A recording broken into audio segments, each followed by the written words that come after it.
Hi, welcome to all. இந்த வீடியோவில் உயில் ரத்து ஆவணம் எப்படி அடிக்கிறதுன்னு பார்க்க போகிறோம். ஏற்கனவே நம்ம சேனலில் உயில் எப்படி அடிக்கிறதுன்னு ஆன்லைனில் எப்படி அடிக்கிறதுன்னு பத்திர விளக்கத்தோட வீடியோ வந்திருக்கு. பார்க்காதவங்க யாராச்சும் இருந்தால் போய் பார்த்துக்கோங்க, சேனல் விசிட் பண்ணி பார்த்துக்கோங்க. அந்த உயில் ஆவணம் அடிக்கிறது எப்படின்னு டீட்டெயிலாக சொல்லியிருக்கேன். இப்போ இந்த வீடியோவில் உயில் ரத்து ஆவணம் எப்படி அடிக்கிறதுன்னு பார்க்க போகிறோம். இதுக்கு பதிவு செய்தலில் போய்ட்டு வரைவு ஆவணத்திற்கான சுருக்கம் அதை செலக்ட் பண்ணிவிட்டு ஆவணத்தின் தன்மை உயில் ரத்து பத்திரம் அதை செலக்ட் பண்ணிக்கோங்க. அதுக்கு கீழே வந்தீங்கன்னா முந்தைய ஆவணத்தை இணைப்பு செய்க அதை செலக்ட் பண்ணிவிட்டு நம்மளுடைய பழைய உயில் ஆவணத்துடைய ஆவண எண் வருடம் அதை அந்த பாக்ஸில் போட்டுடணும். இப்போ நான் பத்திர விளக்கத்தோடு உங்களுக்கு காமிக்கிறேன். உயில் எழுதி வைத்தவர் யாருக்கு எழுதி வைச்சாருன்னு இங்கே மேலே அடிச்சிட்டேன். அதுக்கு அடுத்தது அந்த உயில் ஏற்கனவே அவர் பதிவு பண்ணார் பார்த்திங்களா, அந்த உயில் ஆவணம். அதுக்கு அடுத்தது சொத்து விவரம். இதுதான் நம்ம பத்திரத்தில் டைப் பண்ணி வச்சுருக்கோம்.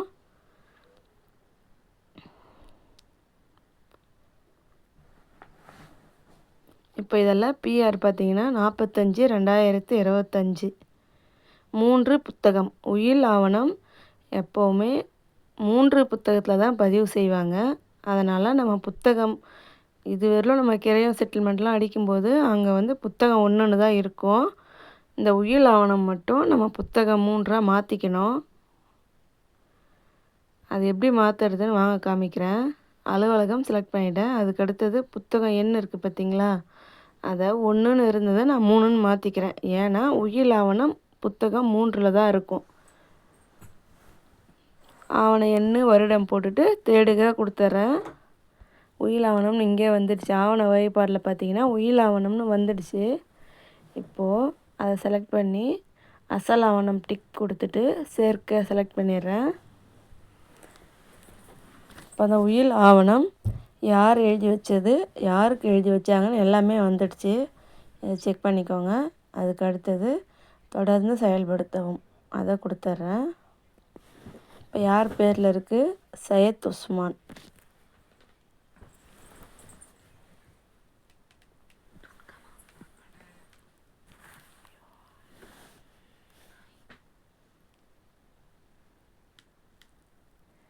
அடுத்து போயிடலாம்.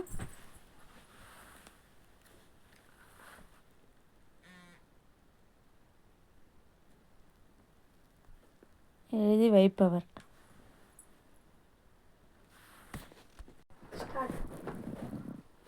இதெல்லாம் எழுதி வைப்பவரை நம்ம ஆல்ரெடி உயில் ஆவணம் 2025 அடிச்சிருக்கோம். அதனால் அதை நம்ம பிஆர் அந்த 25 ஆவணத்தை போட்டதால் 2025 ஆவணத்தை போட்டதால் இங்கே கீழேயே வந்துடும். நம்ம இப்போ புதுசாக அவர் பேரை அடிக்க வேண்டியதில்லை. கீழேயே வந்துடுச்சு பாருங்கள், சையத் உஸ்மான். அந்த உயில் ஆவணத்தில் இருக்க நபர்கள் எல்லாமே இதில் வந்துடுவாங்க. உயில் எழுதி வைப்பவர், உயில் எழுதி பெறுபவர் 2 பேருமே இதில் வந்துடுவாங்க. நம்ம எதாவது மாற்றுறதா இருந்தால் எடிட்டில் போய்ட்டு மாற்றிக்கலாம், இல்லைன்னா அடுத்து போயிடலாம். ஃபோன் நம்பர் இவருக்கு தான் நம்ம ஃபோன் நம்பர் போடணும். உயில் எழுதி வைத்தவர் இவர் தான், அதனால் தாக்கல் செய்பவரும் இவர் தான். அதனால் உயில் எழுதி வைப்பவருக்கு மட்டும் ஃபோன் நம்பர் போட்டால் போதும். எடிட் பண்ணி உங்களுக்கு இதெல்லாம் காமிச்சிடுறேன். எல்லாம் சரியாக இருக்குது. அதனால் அடுத்து போயிடலாம். ஓகே கொடுத்துட்றேன். அதுக்கு அடுத்தது பயனாளர் விவரங்கள். உயில் யாருக்காக உயில் எழுதி வச்சாங்களோ அவங்க தான் பயனாளர். அந்த பயனாளர் விவரங்களும் இதிலே சேர்ந்துடுச்சு. ஏன்னா நம்ம பிஆர் 2025 பிஆர் கொடுத்ததால் 2019 தான் ஆன்லைன் வந்தது இந்த டிபி நம்பர் எடுக்கிறது. அதுக்கு முன்னாடிலாம் கையால் தான் எழுதி பத்திரத்தை பதிவு பண்ணுவாங்க. ஆன்லைன் டிபி நம்பர்லாம் அப்போ கிடையாது. 2019 அப்புறம் ஆன்லைன் டிபி நம்பர் எடுத்த பத்திரத்தை நம்ம பிஆராக சேர்த்தோம்னா வாங்குறவங்க கொடுக்குறவங்க சொத்து வரும், இது எல்லாமே அதுவே அட்டாச் ஆகிடும். இது உயில் ஆகணுன்றதால வாங்குறவங்க கொடுக்குறவங்க மட்டும்தான் வரும், சொத்து வரும் வராது. வாங்குறவங்க கொடுக்குறவங்க அதிலே வந்துடுச்சு. நான் அதனால் அடுத்து வந்துட்டேன். சாட்சி 2 கொடுத்துட்டு அடுத்து வந்துடலாம்.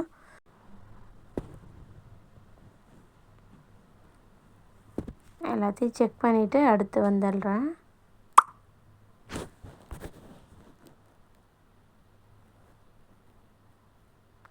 தாக்கல் செய்பவர்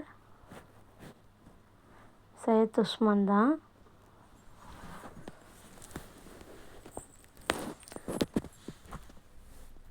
உறவுமுறை அவங்க ஏற்கனவே உயில் ஆவணத்தில் கொடுத்ததால் நான் இப்போ எதுவும் புதுசாக செலக்ட் பண்ணல, இருந்ததை மட்டும் செக் பண்ணிவிட்டு அடுத்து வந்துட்டேன்.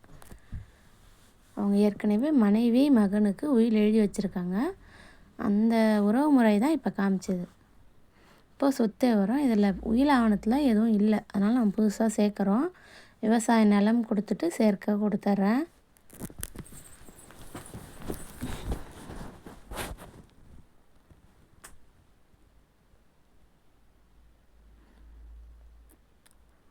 ஸ்லோவாக இருக்கிறதால பொறுமையாக தான் வருது. இதெல்லாம் அலுவலகம் ஃபஸ்ட்டு செலக்ட் பண்ணிடணும். அதுக்கு அடுத்தது பதிவு கிராமம்.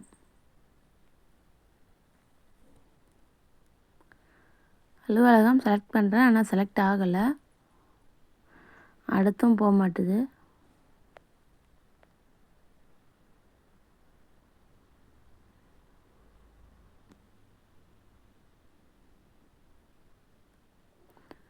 இப்போ அலுவலகத்தை செலக்ட் பண்ணிடலாம். உங்களுடைய சொத்து எந்த அலுவலகமோ அந்த அலுவலகத்தை செலக்ட் பண்ணிக்கோங்க. பதிவு கிராமம் செலக்ட் பண்ணிக்கோங்க.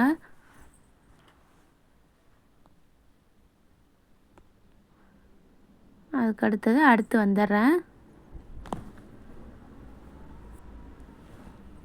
வெளியே வந்துடுது, ஏன்னா சர்வர் ஸ்லோவாக இருக்குது.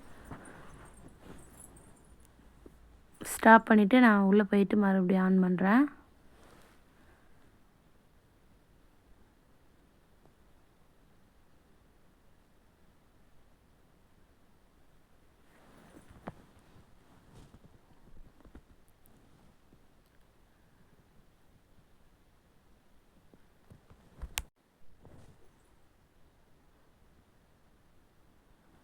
வரைவு பட்டியெல்லாம் நான் பாதியில் விட்டுருக்கேன் பார்த்தீங்களா, உயில் ரத்து. அதை போயிட்டு வரைவு பட்டியலில் ஓப்பன் பண்ணுறேன். நம்ம டிபி நம்பர் எடுக்கிறதுக்கு முன்னாடியே நம்ம வேலை செஞ்சிட்ருக்கும்போது பாதியிலே கரண்ட் ஆஃப் ஆகிடுச்சு, இல்லைனா சர்வர் ஸ்லோவாக இருக்குது, நெட்டு கட் ஆகிடுச்சுன்னா நம்ம இது வரலும் அடித்தது எல்லாமே வரைவு பட்டியலில் போய் சேவ் பண்ணி வச்சுருக்கோம். ஆட்டோமேட்டிக்காக அதுவே சேவ் ஆகிடும். நம்ம வரைவு பட்டியல் எடுத்து நம்ம எந்த ஆவணமோ அதை செலக்ட் பண்ணி காட்சிப்படுத்துக அதை செலக்ட் பண்ணோன்னா ஓப்பன் ஆகிடும். டிபி நம்பர் எடுத்திருந்தால் என்னது ஆவணத்தில் போய் பார்க்கணும். டிபி நம்பர் எடுக்கிறதுக்கு முன்னாடியே பாதியிலே ஆஃப் ஆகிடுச்சுன்னா வரைவு பட்டியலில் போய் பார்க்கணும். அதாவது டிராஃப்ட்டு நம்ம ஃபோனில் சேவ் பண்ணி வைக்கிறோம் பாருங்களா, டிராஃப்ட்டு, அந்த டிராஃப்ட் மாதிரி வரைவு பட்டியலில் சேவ் ஆகிடும். இப்போ நான் வரைவு பட்டியலில் இருந்து எடுத்துட்டேன்.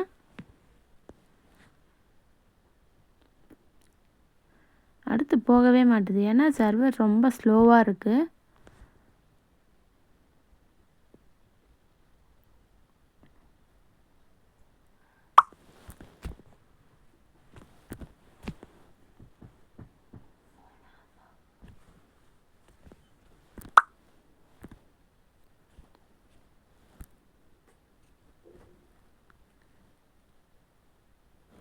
இதுக்கப்புறம் சொத்து வாரத்தில் வந்து நம்ம எப்பயும் மற்ற பத்திரத்துக்கெலாம் அடிக்கிற மாதிரி சார் பதிவாளர் அலுவலகம், பதிவு கிராமம் அதெல்லாம் போட்டு சேர்க்க கொடுத்துருங்க. அதுக்கு அடுத்து வந்தீங்கன்னா புல எண் எந்த சர்வே எண், உட்பிரிவு, அதில் நம்ம மொத்தம் எவ்வளோ, அதில் எவ்வளோ உயில் எழுதி வச்சுருக்கோம் அதை செலக்ட் பண்ணிக்கோங்க.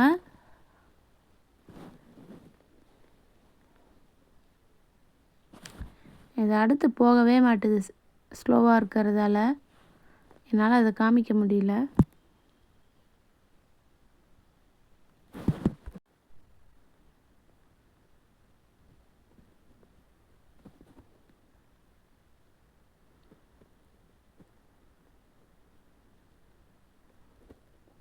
இப்போ இதர விவரங்கள்லாம் வந்துடுச்சு.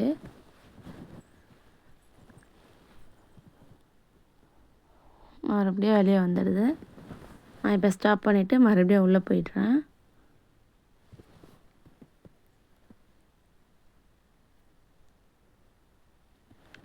வரைவு பட்டியலில் போயிட்டு ரத்த ஆவணத்தை செலக்ட் பண்ணிவிட்டு காட்சிப்படுத்துக அதை கொடுக்குறேன்.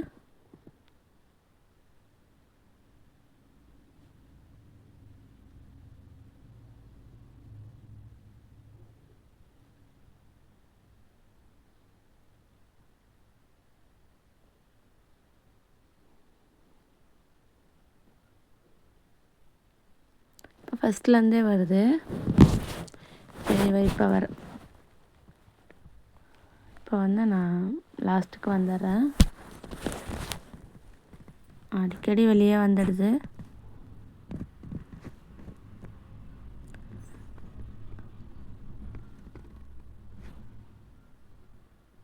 இந்த ஆன்லைன் வந்து ஸ்லோவாக இருக்குது. சர்வர் ரொம்ப டவுனில் தான் இருக்குது. அடுத்த ஸ்டெப் போகவே மாட்டுது. ஒரு டைமும் நான் பாஸ்வேர்ட் போட்டு உள்ளே போயிட்டுருக்கேன்.